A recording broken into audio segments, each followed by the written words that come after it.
Hello children, good morning. आज हम class 7 के विज्ञान में पढ़ेंगे पार्ट 2 जल। आज हम जल प्रदूषण के बारे में पढ़ेंगे कि जल प्रदूषण किसे कहते हैं और ये किस किस के कारण से होता है। विभिन्न स्रोतों के जल से अनेक रासायनिक पदार्थ, मल मूत्र तथा दूसरे अवांछित पदार्थ जैसे कूड़ा करकट, नालियों का गंदा पानी आदि मिल जाता है, जिससे यह पानी पीने घरेलू कार्यों के करने के योग्य नहीं रहता। ऐसे जल को प्रदूषित जल कहते हैं। जल को प्रदूषित करने वाले पदार्थ प्रदूषक तथा इनके द्वारा जल को दूषित हो जाना जल प्रदूषण कहलाता है। अब हम देखेंगे कि जल किन किन कारणों से होता है। मनुष्यों के कार्यकलाप के द्वारा मनुष्यों के कई बहुत से कार्य होते हैं जिससे जल प्रदूषित हो जाता है। आपने देखा होगा कि प्रायः लोग घरों का कचरा, सड़ी गली वस्तुएं आदि नाली में फेंक देते हैं। नलियों का यह जल तालाब नदियों से मिलकर इसे प्रदूषित करता है।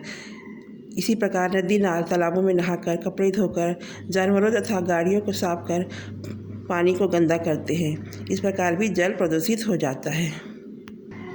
दूसरा कारण है खेती से। फसलों को नष्ट होने से बचाने के लिए तथा पैदावार बढ़ाने के लिए कीटनाशी, खरपतवारनाशी दवाइयाँ तथा अनेक प्रकार के खादों का उपयोग किया जाता है।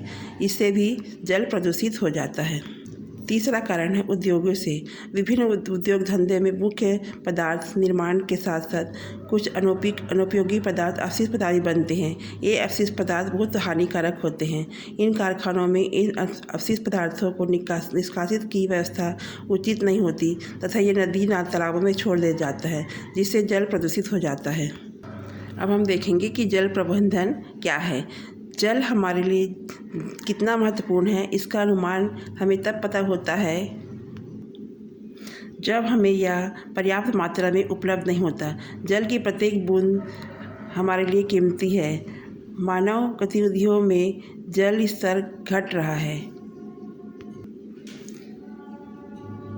इसे बचाने के लिए प्रयास किए जाना चाहिए। हमारे देश में जल संरक्षण की परंपरा प्राचीन काल से ही चली आ रही है। प्रत्येक शहर तथा गांव में तालाबों का पाया जाना इसका प्रमाण है।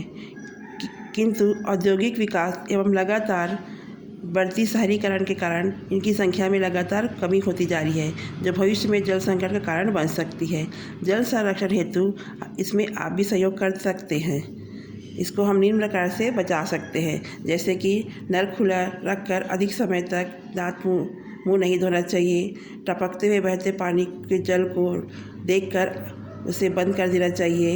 एक गिलास पानी लेकर आधी पीकर फेंकना नहीं चाहिए। बगीचे में शाम को जल न देकर सुबह के समय देना चाहिए। इस प्रकार से कई कारण हैं जिससे हम जल को बचा सकते हैं। अब हम देखेंगे कि वर्षा जल संग्रहण क्या है। वर्षा के जल को एकत्रित कर उसका आवश्यकतानुसार उपयोग किया जाना वर्षा जल संग्रहण कहलाता है। संग्रहण हेतु मकान की छत पर गिरने वाले वर्षा के जल को पाइप द्वारा भूमि में खोदे गए गड्ढों में पहुंचाया जाता है। यह गड्ढा उचित आकार का होता है तथा इसकी दीवारें कंक्रीट की बनी होती है।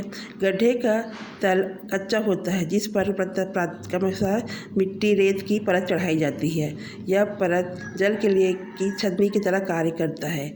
यहाँ पर जल छन कर तथा रिस कर भूमि में पहुँचता है। इस प्रकार भूमिगत जल स्तर में वृद्धि होती है।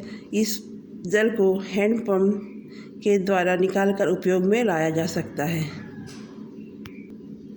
गांव में इस दिशा में ग्राम पंचायत का भी महत्वपूर्ण योगदान हो सकता है। इन्हें वर्षा के आगमन के पूर्व तालाबों की निचली सतह की खुदाई करनी चाहिए, ताकि वर्षा को प्राप्त जल बाहर बहने के बजाय तल में भी उपस्थित छिद्रों के माध्यम से भूमिगत जल स्तर पर आसानी से पहुंच जाए। वर्षा के पूर्व छोटे छोटे तालाबों का निर्माण कर भी वर्षा के जल संग्रहण किया जा सकता है। अब हम प्रश्न उत्तर देखेंगे।